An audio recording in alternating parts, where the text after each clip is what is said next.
तशी पेटविण्यासाठी एक हिरा जन्माला माऊलीच्या पोटी. धम्मचक्र प्रवर्तनानं काय केलं?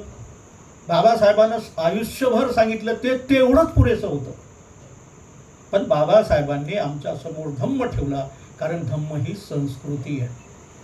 आचार विचार, लेखन वाचन आणि प्रत्यक्ष कृती यामधून व्यक्त होणारी ती संस्कृती.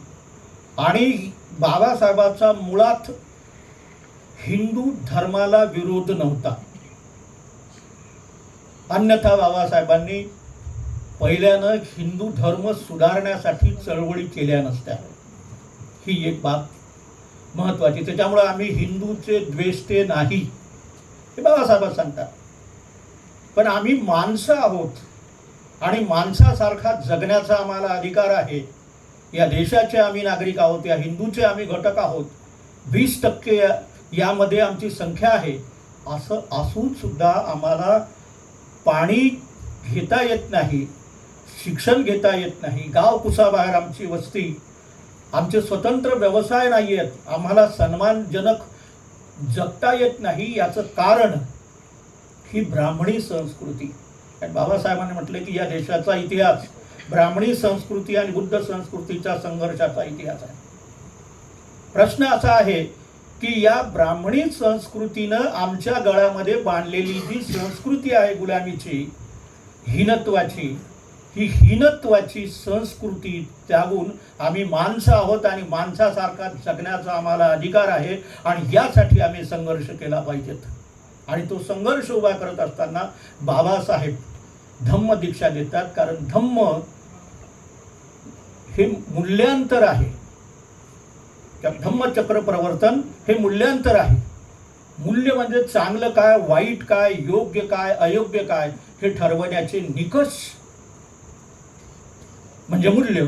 आणि आधीचे समता, स्वातंत्र्य, बंधुता आणि न्यायाच्या विरोधात असणारे जे मूल्य, ज्याला मूल्यच म्हणता येत नाही, ते त्यागून आम्ही बुद्धाचा धम्म, की जिथं माणसं सगळे सारखे आहेत, समान आहेत. प्रश्न हाही आमच्या समोर उभा राहतो की या देशामध्ये प्रचंड श्रीमंत माणसं आहेत, व्यावसायिक आहेत, व्यापारी आहेत, सगळं ठीक आहे. परंतु गाव कुसा बाहेर राहणारी माणसं ज्यांनी धम्म स्वीकारला त्यांच्यामध्येच प्रगती आहे, विकासाला गती आहे. याचं कारण आरक्षण नाही. आमची प्रगती, आमचा विकास आमच्या धम्माच्या अनुसरणामध्ये आहे. ही गोष्ट लाख खरी आहे. ही 22 प्रतिज्ञाच्या संदर्भामध्ये खूप विचार होऊन राहिला आणि होणं चांगलं आहे. त्या संदर्भात आत्मपरीक्षण करतो आपण, ते अतिशय मौलिक गोष्ट आहे. 22 प्रतिज्ञेच्या संदर्भामध्ये ते आपण घेतलेली प्रतिज्ञा आहे, इतरांवर लादण्यासाठी नाही, इतरांवर टीका करण्यासाठी नाही. म्हणून आपण स्वतः त्याचं आचरण केलं पाहिजे, स्वतः त्याचं पालन केलं पाहिजे. की आमची मानसिक गुलामी गेली पाहिजे. आमच्यामध्ये जे माणूसपण आहे ते जागं झालं पाहिजे. आम्ही समता, स्वातंत्र्य, बंधुता आणि न्याय या मूल्याच्या आधारावर आमचं जीवन व्यापन केलं पाहिजे. यासाठी धम्म आहे, यासाठी या 22 प्रतिज्ञा आहेत. त्याचा संपूर्ण उहापोह करत बसण्यात काही अर्थ नाही. दुसरी गोष्ट, आरक्षणाच्या संदर्भात काहीही असलं तरी या ज्या समाजानं जगाच्या पाठीवर तो कुठेही असेल तरी ज्यानं धम्म स्वीकारला त्याची प्रगती आहे, त्याचा विकास आहे, त्याची गतिशीलता आहे.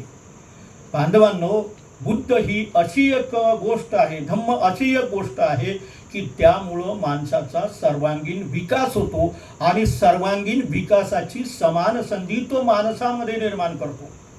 या दृष्टीनं बाबासाहेबांनी आपल्या समोर धम्म ठेवलेला आहे. या धम्मामुळं काय झालं? आमच्या जीवनामध्ये आमूलाग्र बदल झाला.